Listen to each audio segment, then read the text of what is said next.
Hey, you. Yeah, you. Do you remember about a year ago when there was this situation going around revolving a book self-published on Kindle Unlimited called Roughing the Princess? So I read the published work of Taylor Swift Travis Kelce fanfiction that was available on Kindle Unlimited hours before the author scrubbed any mention of it from the internet. And also it was really bad, so let's talk about it. It was written in 3 days, and Lord God Almighty above knows it was written in 3 days. But I personally find it really disrespectful to write graphic insert word here scenes knowing that everyone knows who these characters are. The devil is fast, but Swifties are faster. A novel that was not even really trying to hide the fact that it was blatant Taylor Swift and Travis Kelce spicy fanfiction. But what if I told you that there was actually another one out there? Another very blatant Taylor Swift, Travis Kelce fanfiction. And this one wasn't just like self-published Kindle Unlimited. This was published by HarperCollins. Let me set the scene for you, okay? So one night, many moons ago now, I was in Shoppers Drug Mart with my mother. We were there to buy like a bottle of Tylenol or something. I don't even remember. And Shoppers Drug Mart has a little section where they sell some books. So I decided to peruse this section, as one does. And I found this book that caught my eye. I decided to read the back of it. Before you even get to the blurb, you get this absolute treat. Marilyn and Joe, Jennifer and A-Rod, Taylor and Travis. When a megawatt star and a professional athlete fall in love, the world can't look away.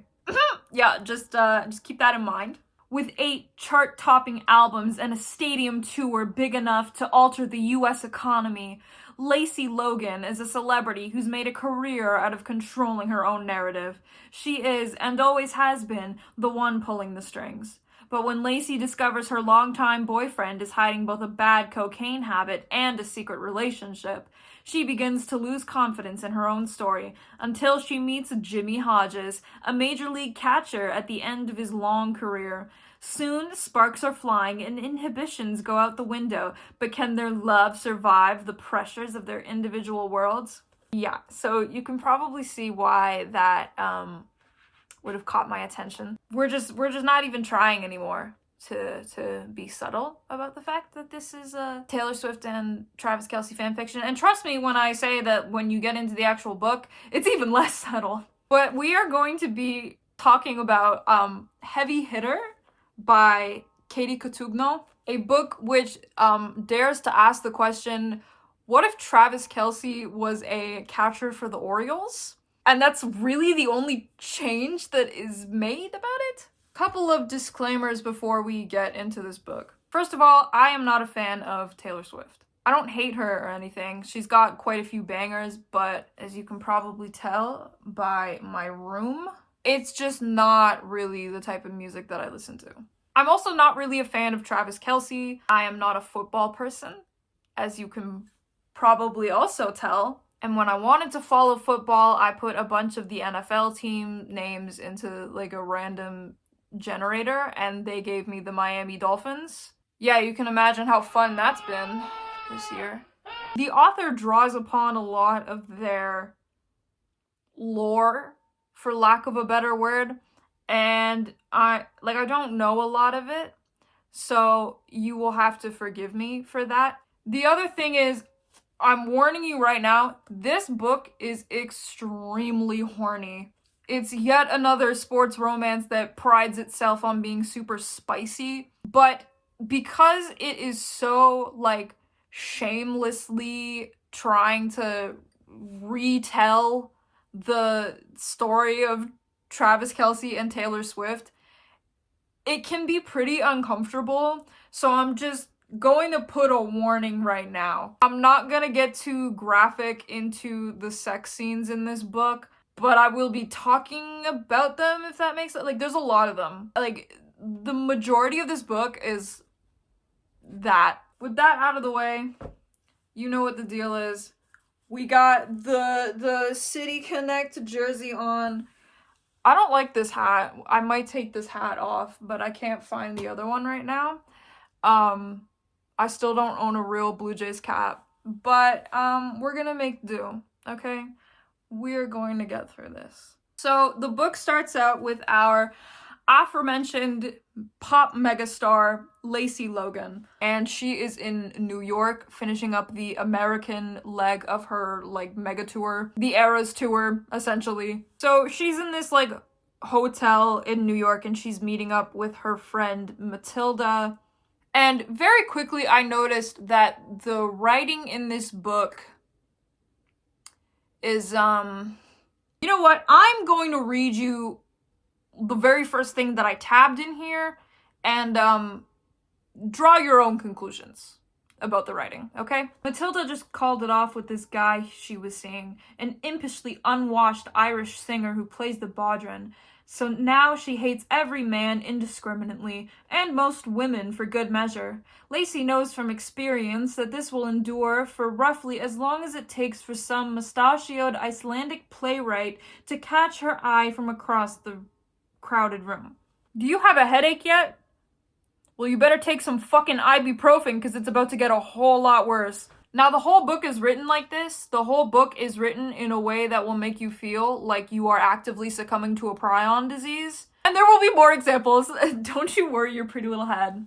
So anyways, she's hanging out with Matilda in like this restaurant within the hotel. And we learn a little bit more about Lacey. She lived with Toby for almost 2 years, and then it turned out he had both a secret cocaine addiction and a secret relationship, and also that his secret girlfriend was pregnant with his secret baby. And now Lacey is on an international tour singing a bunch of wildly popular love songs she wrote as she lay in their bed beside him. I need to take this hat off. I don't like how this looks on me.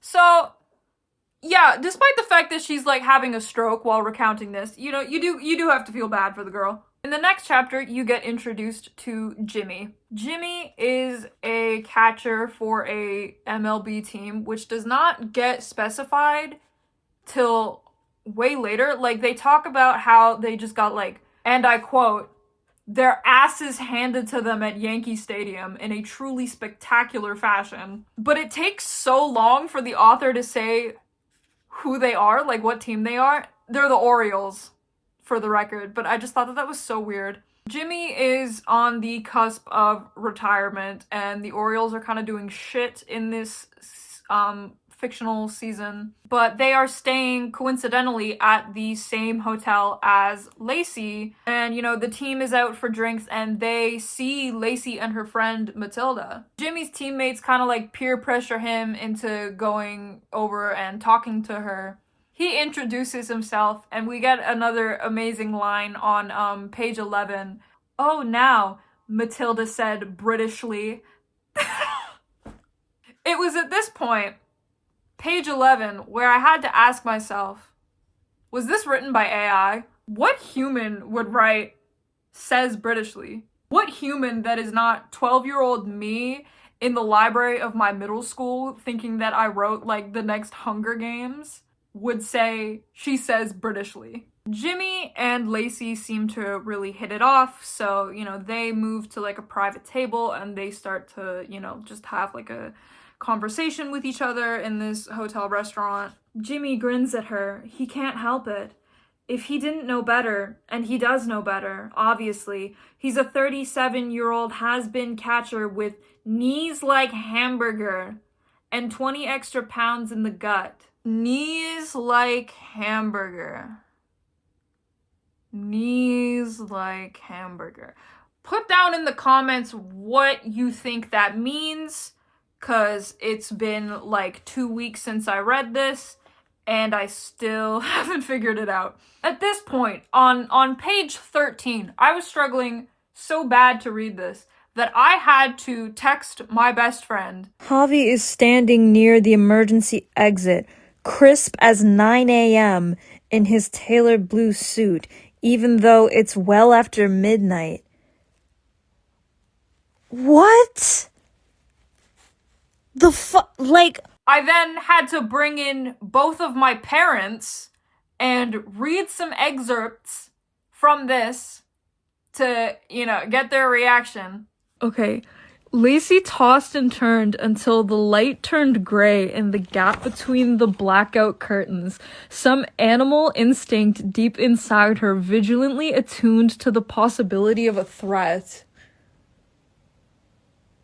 Okay, I have blackout curtains. Yeah. And yes, it changes, right? Like the light changes. Yeah. And there's like things that peek through in the gap of the curtains. Uh-huh. The light changes, but I don't. But what does that have to do? Like what things?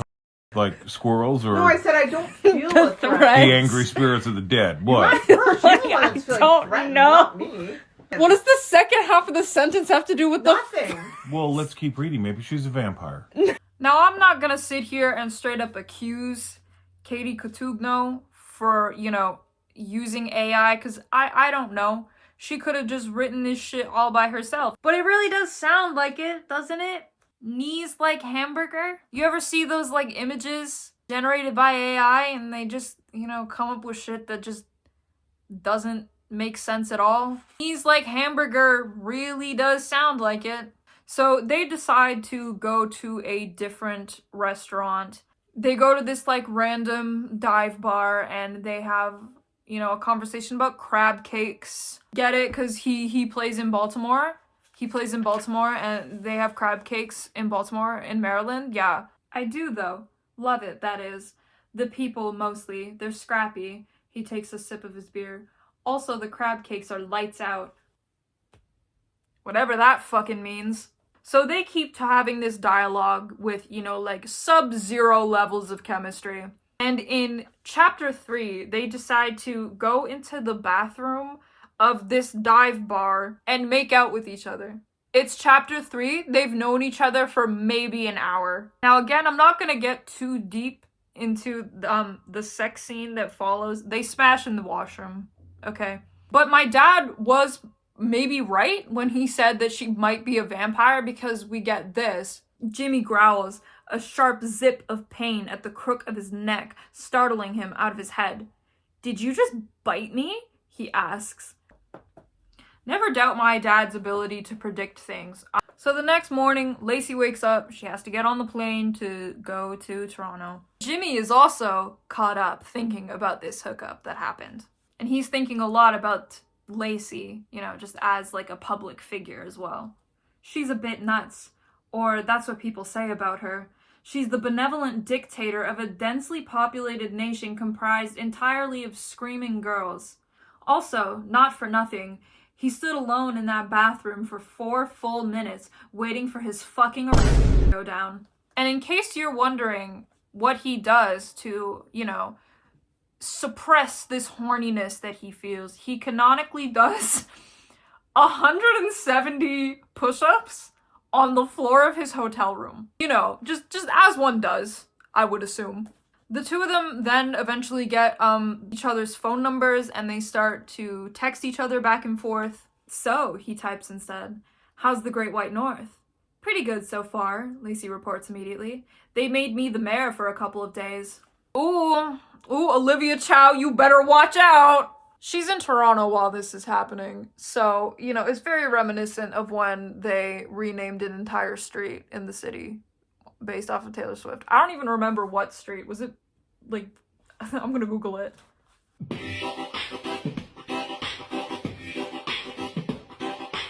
But anyways, the media is starting to catch wind of this potential relationship, situationship, whatever you want to call it, that the two of them are in. Some secret paparazzi may have caught the two of them going into that dive bar to get freaky in the bathroom. And thus it is reported in a blind item. Which uber famous pop princess was spotted enjoying America's favorite pastime at a downtown NYC club earlier this week?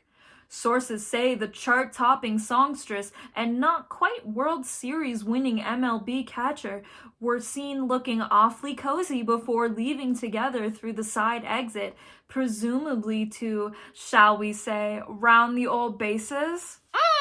But they're not wrong, because we then get to the middle part of this book. This book is only 200 pages long, by the way. So this was in fact the longest like 200 pages of my fucking life though. Like this book is agony to read. But we get into like the mid-book smut montage. But because they have like wildly busy schedules, all of this is done over the phone. And because this book is written with the intention of giving the reader a stroke, these are the worst phone sex scenes. You know what? But then he tells her that too.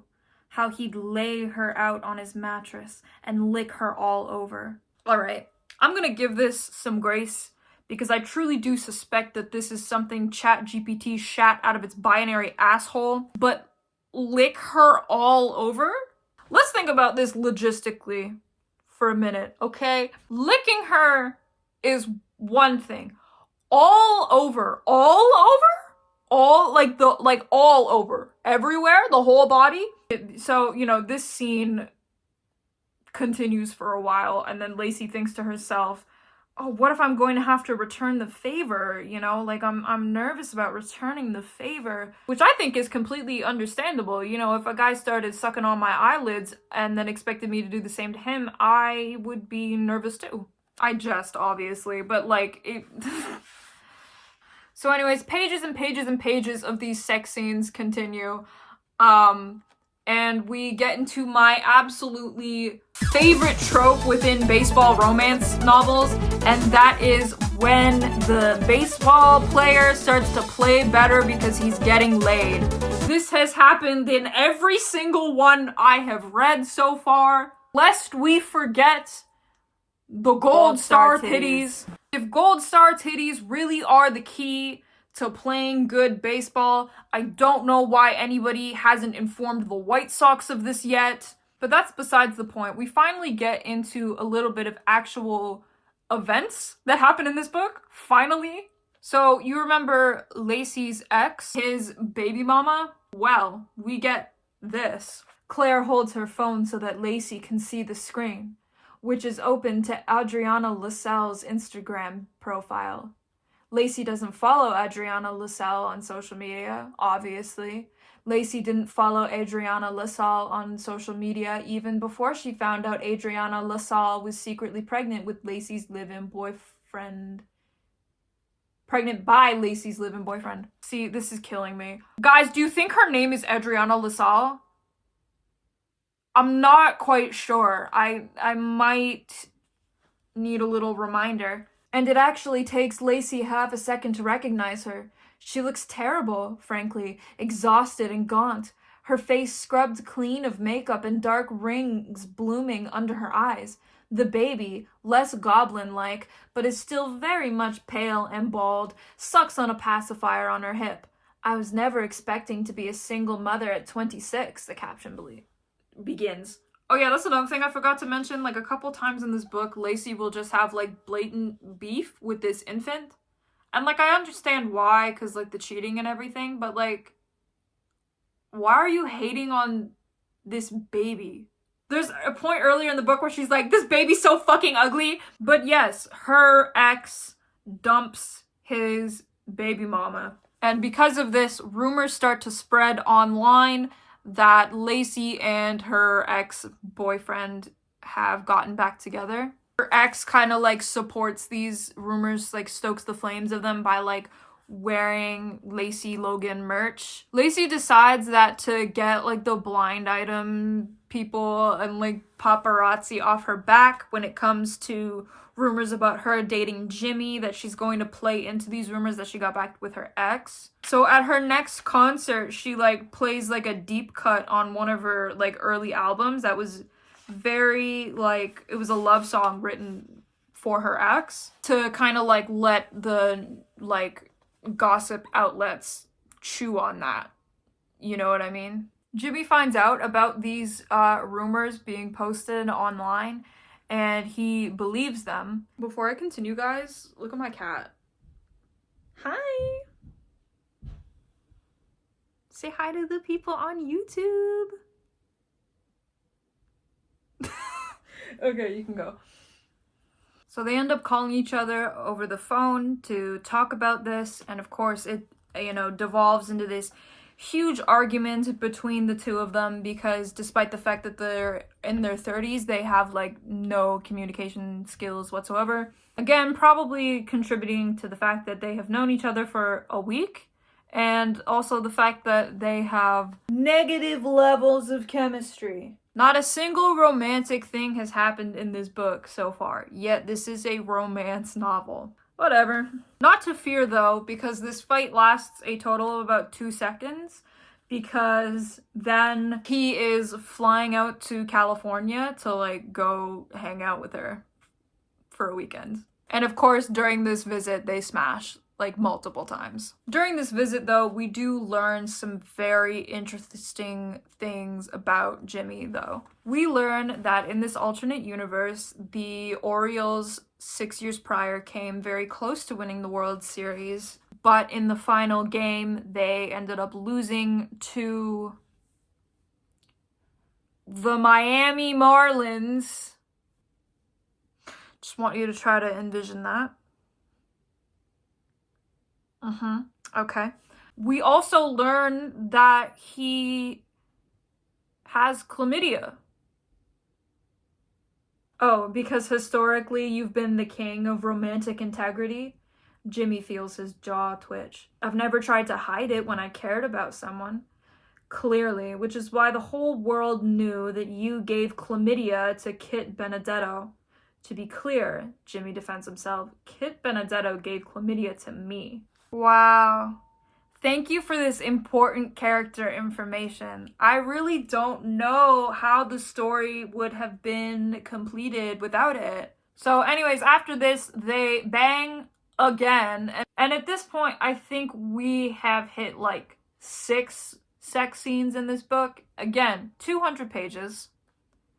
200 pages. And that's not even accounting for all just like the horny statements made throughout the book that are not sex scenes. Lacey's ex-boyfriend is some kind of like comedian or whatever. It's never really made clear. He gets like a shitty Netflix special, and during the Netflix special, he makes a bunch of like really crass jokes about Lacey. And because the media is like kind of aware that Lacey and Jimmy have this like weird relationship going on, the like sideline MLB reporters ask him what he thinks about this after the Orioles like win a game, and he says something to the effect of like, oh, if I was really dating her, I wouldn't say bullshit like that on Netflix, which just flames the fire of the rumor of them dating. They are kind of dating. They're like in this weird sexual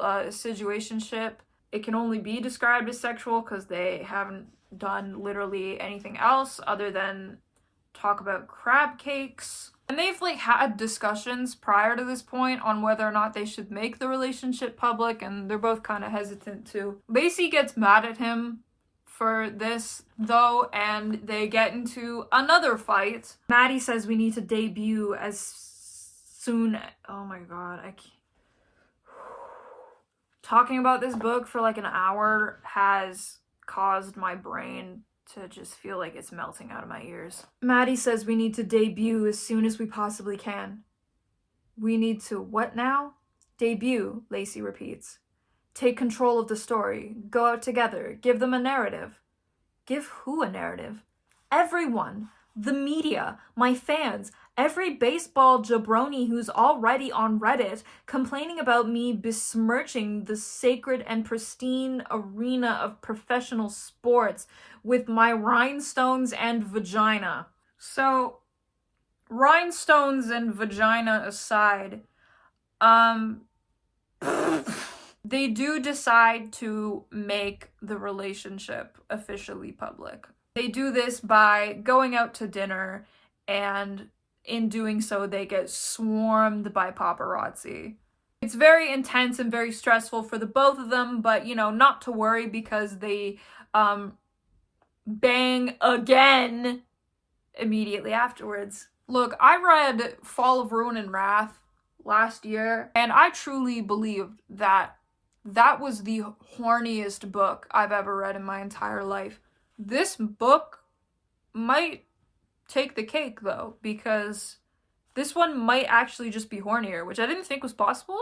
But like at this point, like we're on sex scene number 7, I believe. I don't know. Lacey then decides that she's going to go to an Orioles game. The Orioles, like, marketing team falls to their knees, weeping tears of joy. They have a fucking field day with her showing up, and they market it till kingdom come, really.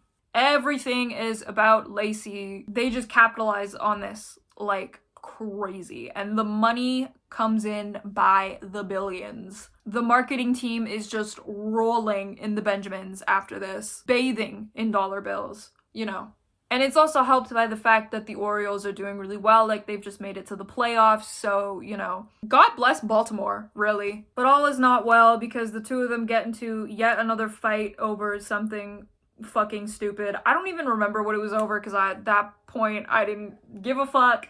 The media begins to assume that the two of them broke up, and, you know, in their individual perspectives, they both feel like shit after this. They make up pretty quickly. The Orioles advance to the World Series again. We have no idea who they are playing against. Why would you want to know that? But, you know, good for them. Good for them. Meanwhile, Lacey decides that she is going to go to a concert of this other artist. I'm not sure who the real world equivalent of this artist is supposed to be. She's like this like red-headed folk singer. I think it's like Florence Welch. I think she's going to see Florence and the Machine, but I could be wrong. Whatever. She goes to this concert and she like sits in the back of the like venue. But somebody there notices that, you know, it's her at this concert and starts posting about it on Twitter. And you get this scene of like all these people turning their attention away from Florence and the Machine to Lacey, snapping pictures of her on their phones and whatnot. She tries to leave the venue, but she gets swarmed by paparazzi, even worse this time than when she was with Jimmy. To the point that they're like climbing on top of the car that's supposed to take her back to her hotel. Like they're just piling on top of each other. I will give this book this in that this scene was really intense and honestly kind of scary. So like on top of the car, like clawing for her through the windows and shit. And through this, she ends up getting pretty hurt, so she has to go to the hospital. Jimmy hears about this, so he goes to the hospital to visit her. They talk it out, you know, they make up through this conversation from the fight that they had earlier over what, I don't even remember what.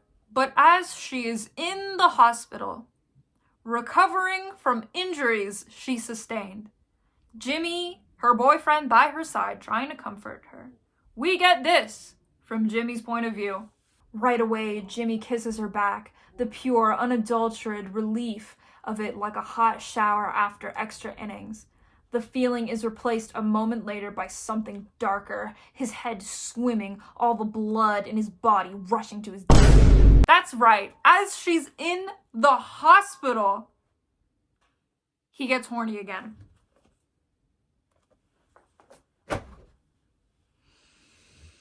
Anyways, the book ends with a very short paragraph of the Orioles starting their first game against whatever National League team they are up against. Why would you want to know that? Why would you even want to know if they ended up winning the World Series? You're not going to find out because that's how the book ends. Good night. That is their romance. This book was terrible. Genuinely terrible. The writing felt like it was written by AI, and that every turn that it was just designed to trigger a seizure in me. The romance sucked, the characters sucked, like everything about this sucked. It was the longest 200 pages of my life. All they did was just be lustful and horny and like have sex, and there was just like no plot, literally. And you might be wondering to yourself, Nishi, why do you keep doing this? Why do you keep reading these shitty books? I do it for you, because these videos are fun to make. They do, however, require sacrifice, and in this case, the sacrifice was my precious brain cells. But if you enjoyed this, feel free to subscribe, you know, hit that bell for notifications. Like this video, share it with your friends, comment, you know, all that YouTuber shit. I hope you enjoyed my pain and suffering. I will see you all in the next video. Until then, goodbye.